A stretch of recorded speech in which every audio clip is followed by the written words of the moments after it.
al señor ministro de Minas, al presidente de Ecopetrol, al viceministro de Defensa, a la presidenta de la agencia minera, bueno, y a todos los demás funcionarios que nos acompañan.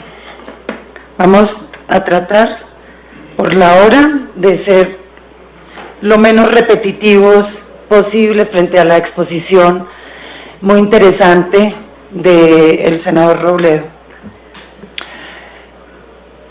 Acá lo que vamos a tratar es de ver aspectos, no los que siempre estamos debatiendo en la comisión, es tratar de buscar otros factores que inciden en la situación que hoy está ocurriendo en el país con el desarrollo petrolero, que sin duda alguna está con todas las alertas prendidas, y a veces creemos que solo explorar, encontrar un recurso y de esa manera quedan solucionados todos nuestros problemas.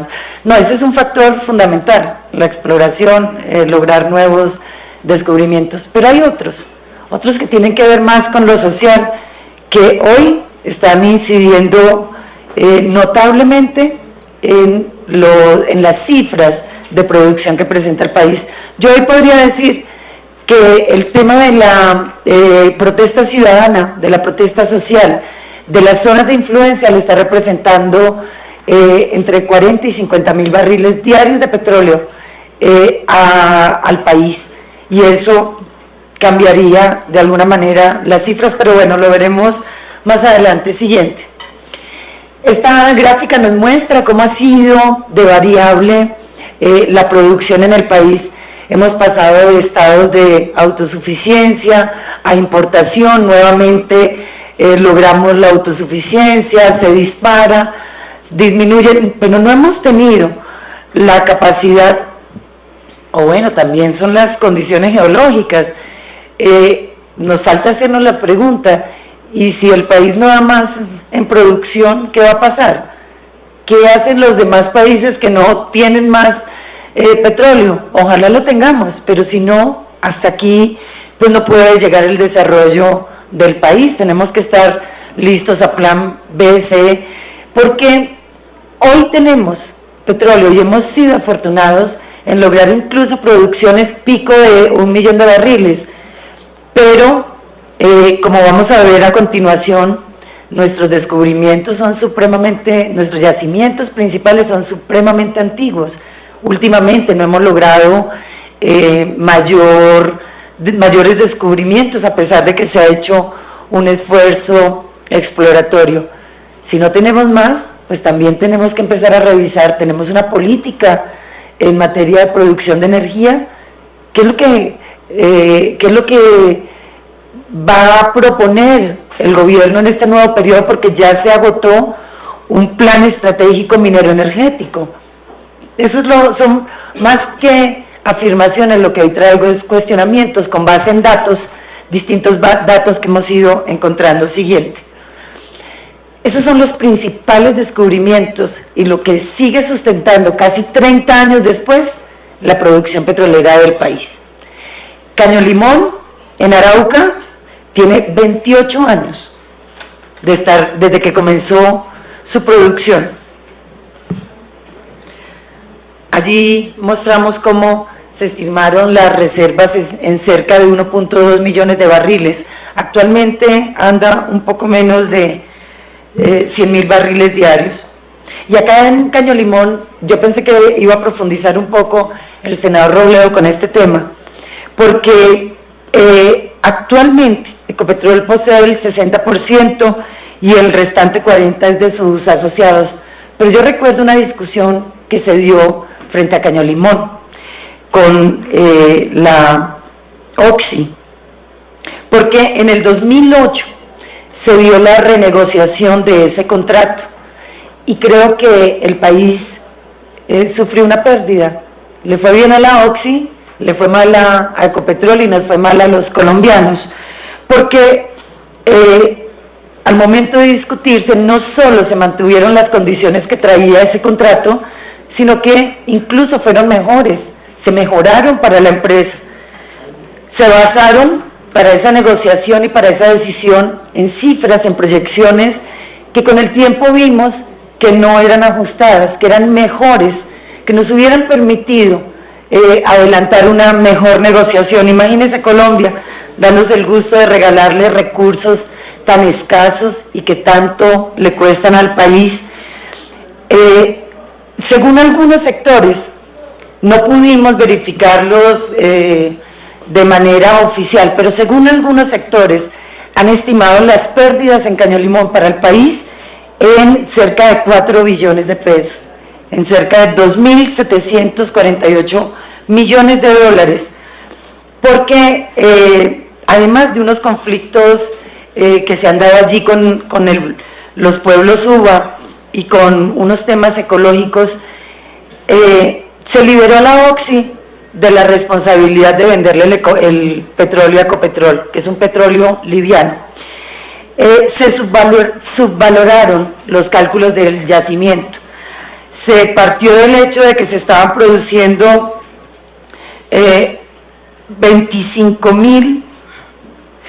85.000 barriles diarios, cuando en realidad al momento de la negociación se estaban produciendo 95.000. Se dijo que ese campo no produciría más de que incrementaría a 25.000 barriles en el 2010, con un precio proyectado de $25 por barril. Todo eso no se dio, para bien de la empresa y para detrimento del país.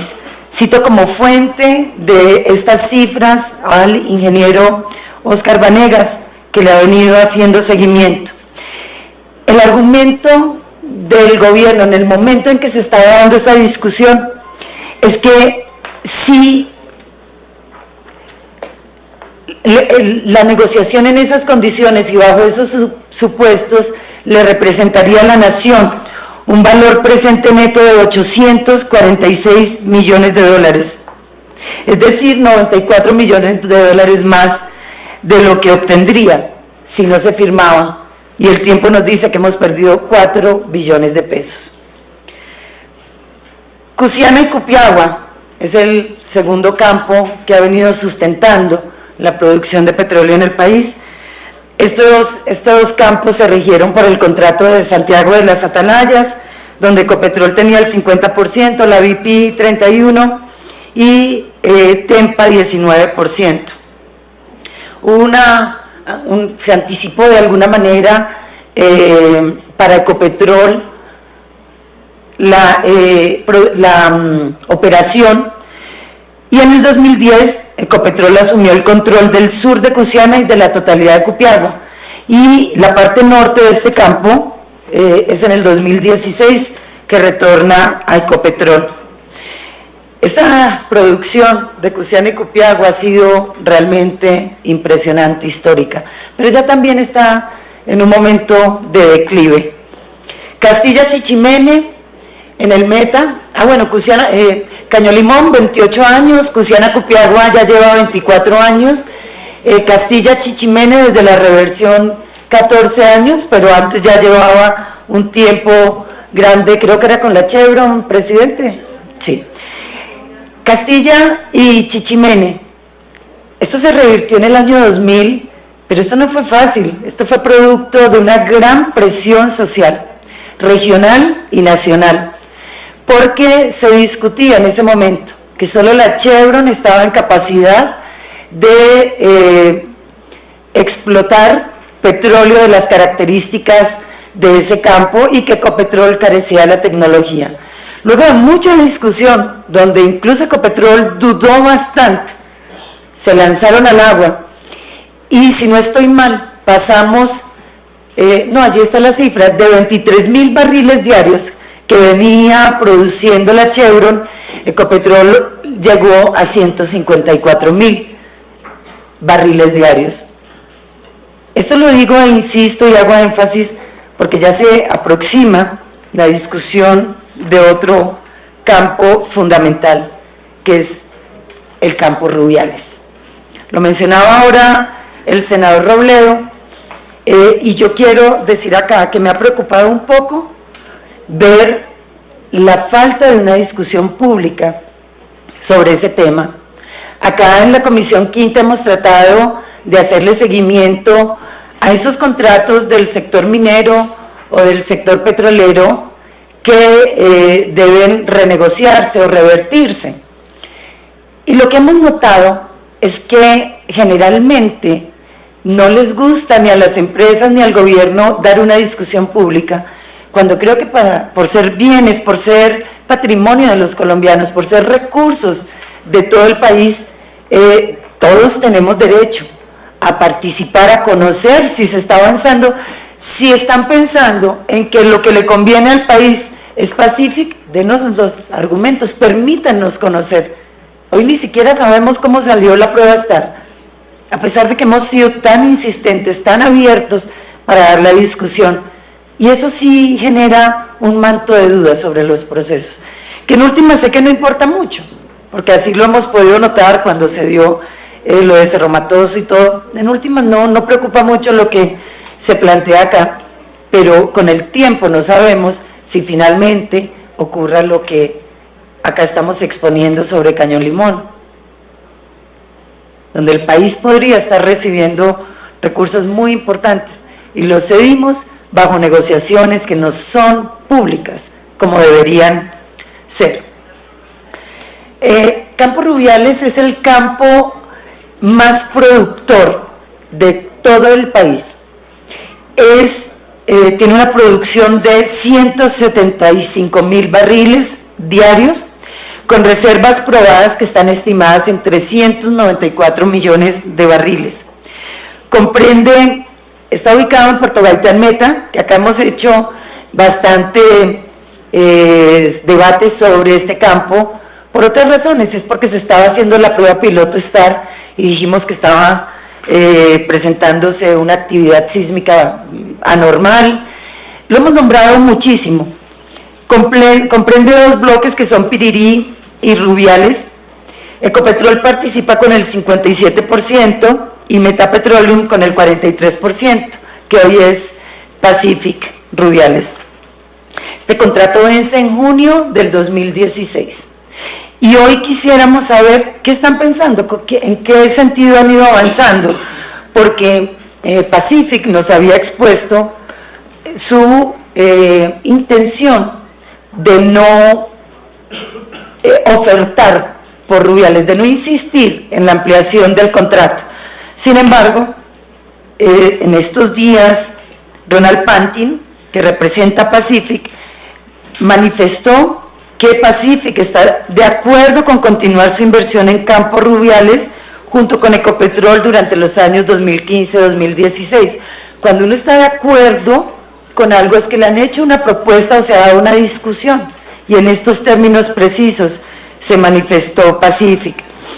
Aquí queremos de verdad conocer, desde que se terminó la prueba piloto, desde que se apagó allá en el campo Rubiales, o bueno, es para aplicar en Rubiales, pero se estaba haciendo en Quifa. ¿Qué ha pasado de allí en adelante? Quisiéramos respuestas en ese sentido.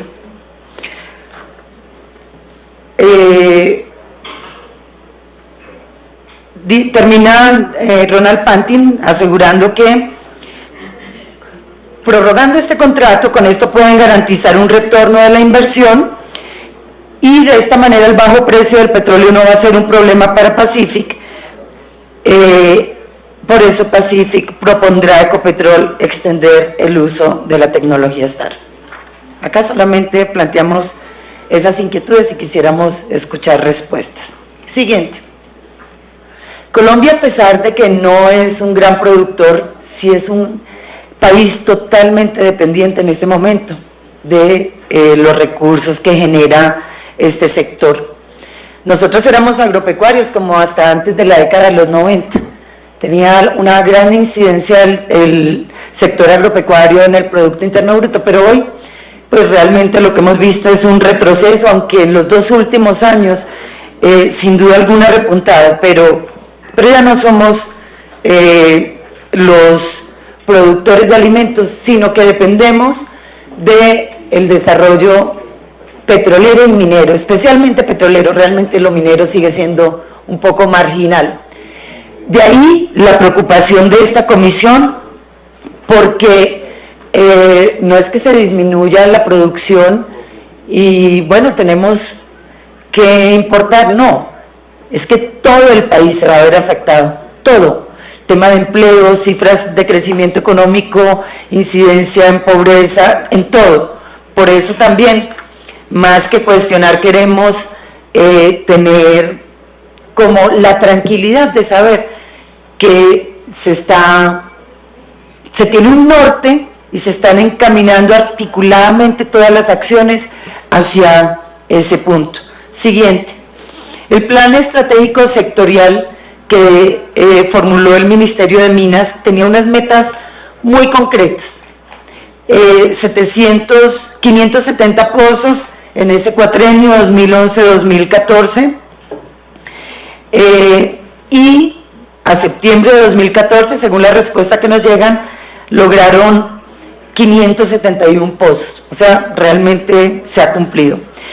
En materia de producción, si no podemos decir lo mismo, la producción que se tenía prevista para diciembre del 2014, se estimaba en 1.150.000 barriles diarios. Acá pusimos la última cifra de producción, que está en 993 barriles diarios, pero lo cierto, 993.000, pero lo cierto es que ha oscilado, ya tiene una tendencia más a la disminución que a lograr la meta. Digamos que allí no se alcanzó, a pesar de que en materia de exploración sí se cumplieron, casi que en la última década se ha superado las metas que se ha propuesto el gobierno y la empresa petrolera. Además, con una gran ayuda de inversión extranjera, también hay que decirlo, en esta materia de exploración. Entonces, cumplimos con la meta exploratoria, pero no con la de producción. ¿Será que estamos ya agotando nuestros recursos y no hemos repensado, no estamos preparados para esta posibilidad? Siguiente. Estas son las reservas del país.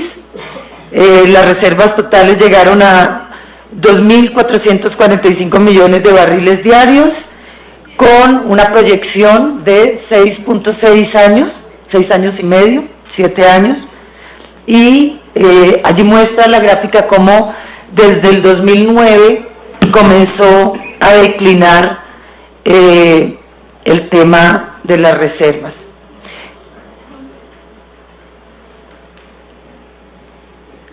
Ha tenido mucha oscilación, como dijimos desde el principio, y también estamos de alerta de estar a punto de perder la autosuficiencia. Se ha dado en otros años y hemos repuntado.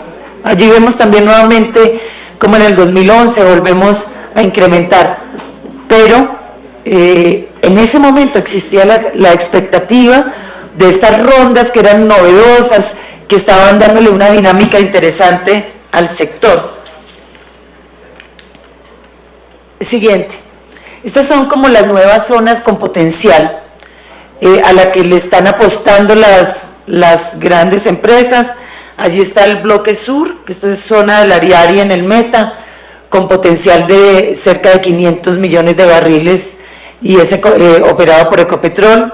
El bloque CP6, que es también en otra franja del Ariari, que fue adquirido por Pacific Rubiales. Yo quiero contarles, como estas son grandes apuestas, quiero contarle a todas las autoridades y empresas interesadas en el sector, allí se tiene una gran expectativa, pero ojo, esta es la zona más grande de producción de alimentos de toda la Orinoquia, y diría que una de las más grandes del país. Allí hay una prevención con la actividad petrolera, que si no empezamos a abordarla desde antes de iniciar operaciones, garantizando que no se va a ver afectada la zona de producción de alimentos, que se va a respetar esa franja que es más importante para el país, porque son es seguridad alimentaria, es soberanía, que no se va a privilegiar el tema económico y energético por encima de esa otra consideración. Creo que allí podría de verdad desarrollarse todo este potencial.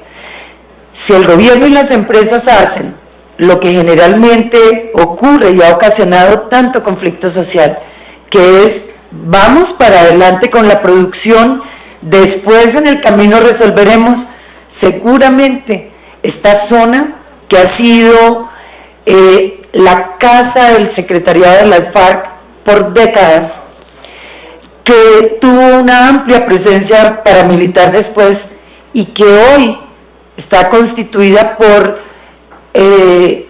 pequeños productores, gente honesta, trabajadora, que le está garantizando a Bogotá como despensa agrícola, como despensa de alimentos, casi que toda su lo que necesita pues para solventar los mercados de las familias bogotanas. Pero allí también está precedido de una colonización y de un auge de violencia que cualquier elemento nuevo, mal manejado, puede disparar. Por eso quiero resaltar acá una decisión que considero inteligente de Ecopetrol, que sabe que la hemos luchado durante mucho tiempo y que finalmente han entendido que a las comunidades se les debe aportar, y al lado de la producción de petróleo debe ir también sembrándose desarrollos de otros sectores. Ecopetrol va a construir allí una universidad, en tal vez la zona productora de alimentos y con mayor población y más rica la tierra, pero que no tiene un solo centro de estudios. Ecopetrol va a construir la Universidad de los Llanos, la sede que va a permitir que toda esta población se prepare y siga desarrollando su tema alimentario, que no va a ser afectado por la producción de petróleo. Siguiente. Yo sé que el ministro de Minas coincide conmigo en este diagnóstico, sobre todo en el primer punto, porque lo hemos hablado muy rápidamente, pero veo que entiende como el tema de la protesta de la comunidad, que arrancó siendo algo marginal, hoy es uno de los grandes factores que no permiten el incremento de la producción de petróleo. Yo creo, presidente de Ecopetrol, que si no fuera por esa hostilidad de las comunidades de las zonas de influencia, Ecopetrol hoy podría tener unos resultados muchísimo más favorables, porque así es, y lo entiende perfectamente el ministro. Ahora, adicional a que lo entiendan, lo importante es que se mejoren las prácticas con estas comunidades. Siguiente. Yo le llevé, apenas se posesionó el ministro de Minas, este cuadro, pues le hice referencia y me lo pidió, porque, y acá también lo he mencionado, el CINEP, que es, digamos, una fundación, organización totalmente al margen de estos intereses económicos de las empresas, se propuso hacer un estudio, y aunque llegó solo hasta el 2011, quisiéramos que hubiera logrado cubrir lo más cercano posible a esta fecha, pero allí muestra cómo desde el año 2009 es recurrente y creciente la protesta social y empezó a incidir de manera clara en la producción en el país. Por eso les decía al inicio, lo que pretendo con esto mostrarles es que no basta con explorar, con producir, con transportar. El tema de la autosuficiencia pasa también por las comunidades, que hoy se han vuelto comunidades muy fuertes, con un manejo de los temas que las afectan y que inicialmente fue ignorado o desconocido, que poco a poco debe ir ampliándose el espacio de participación. Y uno dice, bueno, ¿qué piden las comunidades? ¿Qué es eso? ¿Cómo es que extorsionan? Porque he oído el término, extorsionan a las empresas, no extorsionan, piden lo mínimo, que les den trabajo en esas empresas que están ahí en su entorno, que les garanticen que la producción no se va a dar con un impacto ambiental que termine despojándolos de acueductos, de zonas de recarga hídrica. Piden trabajo, piden que las empresas que se contratan para bienes y servicios sean de la región, es decir, que la plata se quede en la región. Eso es lo que piden en últimas. Estaba viendo y fui, me llamaron de un municipio de Cundinamarca, Paratebueno, para que intercediera, porque había un paro, porque por allí pasa el oleoducto del Bicentenario, y yo dije, bueno, un paro que lleva muchísimo tiempo, ¿y qué es lo que están pidiendo? Piden un hospital, y Ecopetrol, ¿qué ha dicho sobre el hospital? Sí, allí está esta empresa y están ofreciendo unos recursos. No nos ha atendido. Fue una sentada y salió adelante el hospital. Leo uno acá que piden en Piedras, que también estaban en un paro y en una protesta, un hospital, el mejoramiento del centro de salud. Las comunidades piden lo justo, y si se están excediendo, pues para eso existen mesas con el gobierno nacional, con las empresas y estas comunidades, los gobiernos locales, para que entre todos se les mejore las condiciones. Todo es justo, pero al gobierno a veces le molesta, y dentro de esta protesta, claro, se presentan excesos que deploramos, pero no por esos excesos se debe descalificar todo un movimiento de defensa de allí. ¿Qué otro factor incide?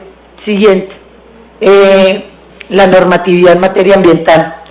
No voy a ser cansón acá, en cada debate lo menciono, pero ese tema de la sísmica, que también ha sido minimizado, la verdad, es uno de los factores que más perturba la actividad exploratoria, sobre todo en Casanare y Meta, bueno, y en otros departamentos. Es que no hay reglamentación. Hoy se está haciendo sísmica como les dé la gana a las empresas, y eso es increíble que esté ocurriendo. ¿Por qué? Vuelvo y explico que el gobierno en el 2009, tal vez,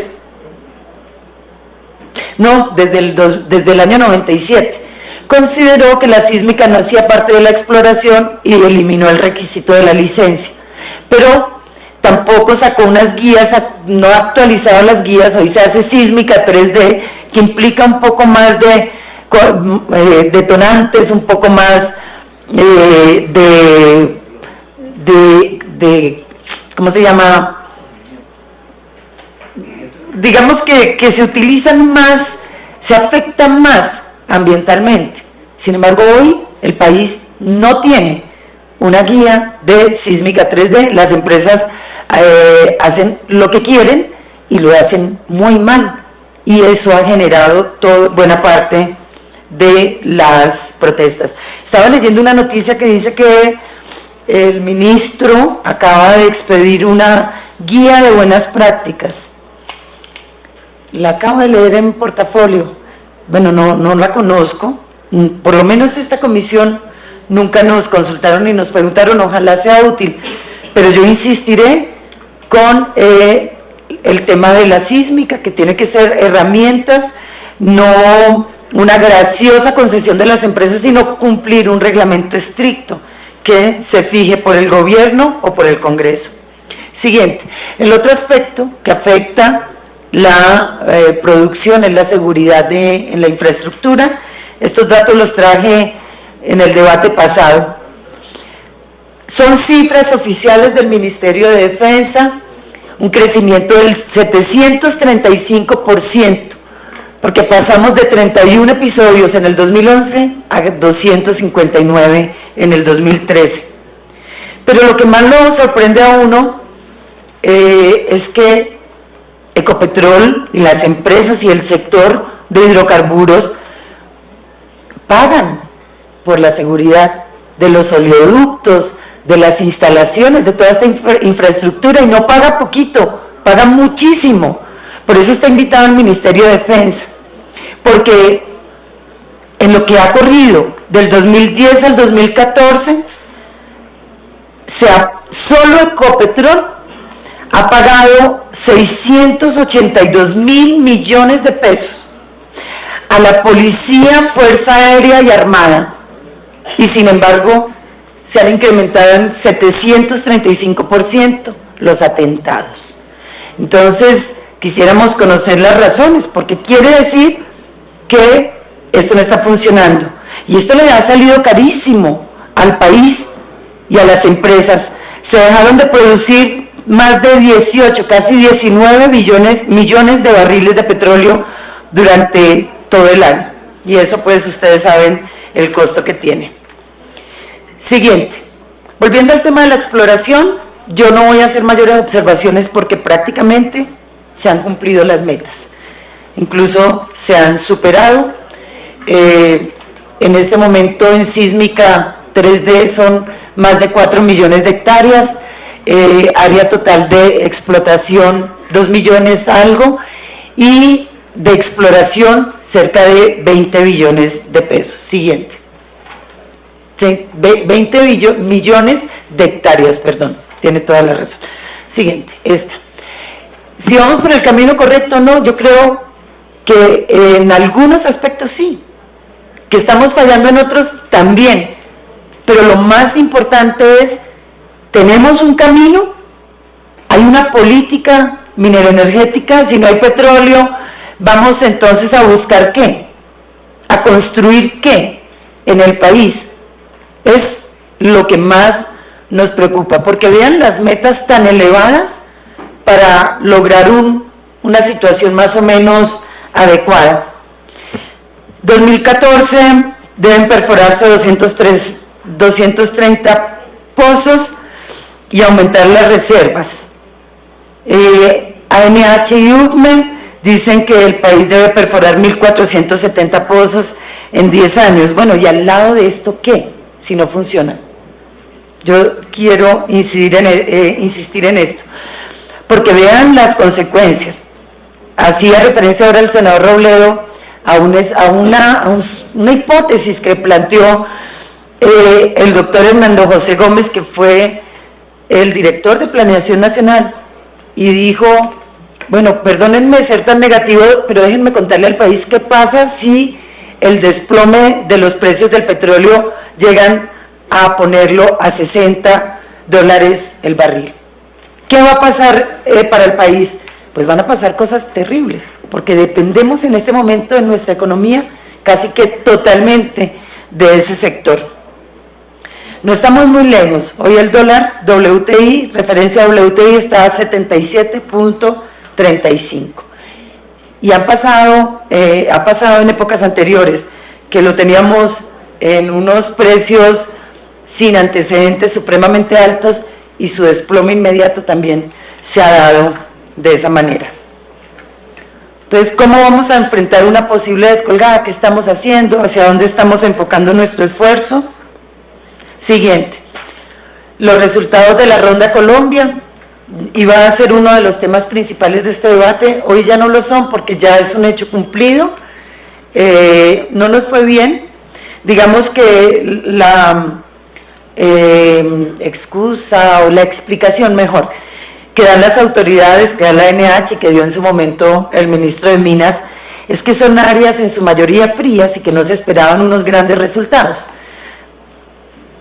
El factor de éxito es del 35%, a mí me parece que es un poco menor. Había mucha expectativa con las áreas de yacimientos no convencionales, no se cumplieron.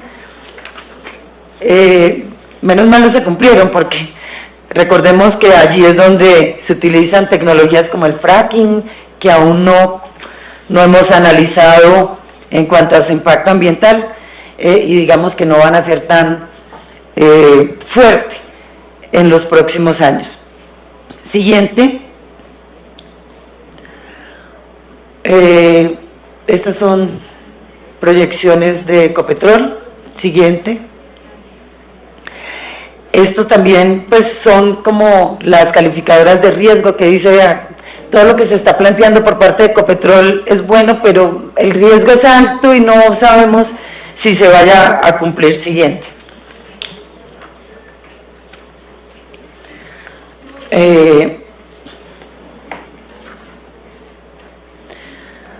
Yo termino con esta reflexión. En estos años que tuvimos nuestra pequeña bonanza, sustancialmente no hubo un cambio, digamos, en cuanto a la concentración de la riqueza, la distribución de esta riqueza. Se lograron mejorar unas cifras que al país le interesaba mejorar, pero digamos que la gran brecha no se superó de una manera, pues, trascendental. De pronto, hoy que vemos, que avisoramos unas vacas flacas, estemos a tiempo de encontrar mecanismos o herramientas económicas de crecimiento que permitan a esta franja que sigue allí marginada poder mejorar al lado de la explotación de estos recursos.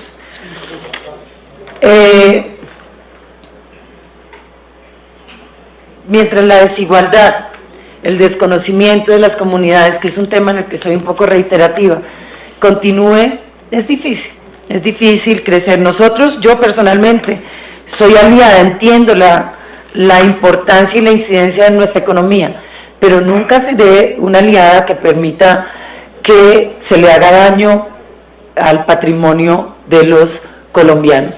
El tema de Pacific Rubiales, quiero exigir acá que sea pública la discusión, que se abra la información, que hoy puede uno decir de mil maneras y no tiene ninguna trascendencia, entra por acá y sale por allí, cuando es uno de los aspectos que para Ecopetrol en este momento difícil puede ser la tabla de salvación, para Ecopetrol y para el país. Pensemos un poco en la incidencia de este aspecto en los colombianos, que no nos ocurra viejas experiencias como las que hemos visto en otros contratos a punto de revertirse que nunca se revirtieron. Muchas gracias, presidente.